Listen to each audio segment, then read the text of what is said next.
मसीह में मेरे प्रिय भाई बहनों, एक बार फिर मैं जीवित वचन से आपको उत्साहित करना चाहता हूँ। आज का विषय है जाबेज की प्रार्थना। यदि आप पहला इतिहास अध्याय 4 पढ़ना शुरू करते हैं तो कई अन्य अध्यायों की तरह ये भी एक और अध्याय है। यहाँ वंशावली की एक लंबी चौड़ी सूची लिखी हुई आपको दिखाई देगी। पहले इतिहास के अध्याय 1 से लेकर अध्याय 9 तक इजरायली नामों की सूची आपको मिलेगी। ये कुछ टेलीफोन डायरेक्टरी के जैसे है। आप सोच सकते हैं मुझे इस अध्याय को छोड़कर आगे पढ़ना चाहिए, परंतु जब आप यहूदा के परिवार के नामों को एक के बाद एक सूचीबद्ध तरीके से पढ़ते हैं तो यूं ही आप वचन 9 और 10 तक पहुंचेंगे तो वंशावली की लिस्ट में एक ऐसे व्यक्ति को पाएंगे जिसका नाम जाबेज है। आए मेरे साथ पढ़ें पहला इतिहास उसका अध्याय 4 और वचन 9 और 10। यहाँ कुछ ऐसा लिखा है, और याबेज अपने भाइयों से अधिक प्रतिष्ठित हुआ और उसकी माता ने यह कहकर उसका नाम जाबेज रखा कि मैंने उसे पीड़ित होकर उत्पन्न किया। और जाबेज ने इज़राइल के परमेश्वर को यह कहकर पुकारा कि भला होता कि तू मुझे सचमुच आशीष देता और मेरा देश बढ़ाता और तेरा हाथ मेरे साथ रहता और तू मुझे बुराई से ऐसे बचा रखता कि मैं उससे पीड़ित न होता। और जो कुछ उसने मांगा वह परमेश्वर ने उसे दिया। आमीन। क्या ही खूबसूरत प्रार्थना है। जाबेज के बारे में ऐसा क्या था जिसने उसे परमेश्वर के दृष्टिकोण से इतने सारे नामों की सूची से भीड़ से अलग किया।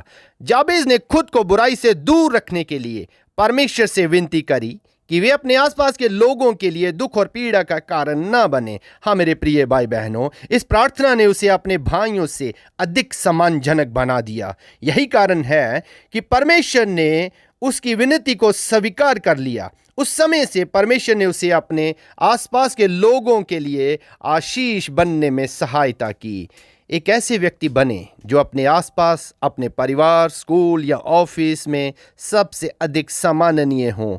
इसलिए नहीं कि आप दूसरों से बेहतर हैं, बल्कि इसलिए कि आपने ये मान लिया है कि आपको परमेश्वर से सहायता की ज़रूरत है। हाँ मेरे प्रिय भाई बहनों, विनम्र होकर परमेश्वर के पास जाएं, जैसे जाबेज ने गंभीरता से परमेश्वर से मदद मांगते हुए प्रार्थना की थी कि आप मेरी सभी बुराइयों को दूर कर दीजिए।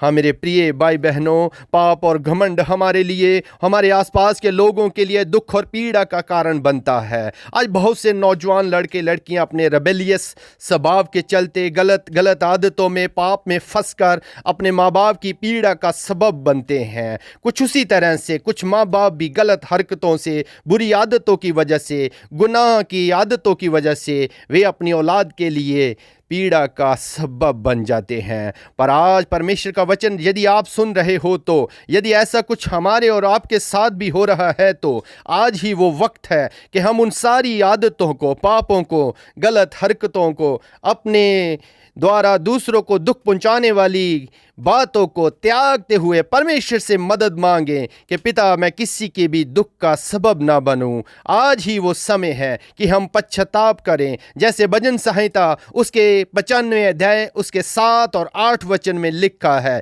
यहाँ कुछ ऐसा लिखा है, क्योंकि वही हमारा परमेश्वर है और हम उसकी चराई की प्रजा और उसके हाथ की भेड़ें हैं। भला होता कि आज तुम उसकी बात सुनते। अपना अपना हृदय ऐसा कठोर मत करो जैसे मरीबा में व मस्सा के दिन जंगल में हुआ था। क्या ही खूबसूरत वचन है। परमेश्वर हमसे मांग करते हैं कि यदि आज आप उसके वचन को सुनते हो तो अपनी बुराई को, अपने पाप को आज ही दूर करें, पश्चाताप करें, अपने हृदय को कठोर ना बनाते हुए आए मेरे साथ मिलकर प्रार्थना करेंगे। हम जाबेज की इस तरह की प्रार्थना करेंगे। हम जाबेज के तरह परमेश्वर से मांगे ताकि हम किसी के भी दुख और पीड़ा का सबब ना बने।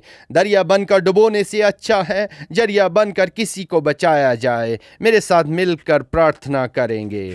प्रिय परमेश्वर, मुझे क्षमा करें, मैं किसी की भी पीड़ा का सबब ना बनूं, बल्कि शांति और उत्साह का जरिया बनूं। मैं जानता हूं कि आपका वचन कहता है, आपने हमारे पापों को हमसे उतनी ही दूर कर दिया है जितना पूर्व से पश्चिम दूर है। ये सच्चाई को याद रखने में आप मेरी सहायता करें, जबकि पाप मेरे अतीत की समस्याओं से मुझे बांधे रखता है। मुझे ये समझने में मदद करें कि अब मैं एक नई सृष्टि हूँ। जाबेज के समान मेरी सहायता करें। आपकी असीम दया के लिए आपका कोटि कोटि धन्यवाद। ये प्रार्थना अपने उद्धारकर्ता प्रभु यीशु मसीह के सामर्थी नाम से मांगता हूँ। आमीन, आमीन, आमीन। मेरे प्रिय भाई बहनों, यदि आप इन वचनों से उत्साहित हुए हैं तो मेरे YouTube चैनल को सब्सक्राइब करें और ये वचन दूसरों को भी शेयर करें।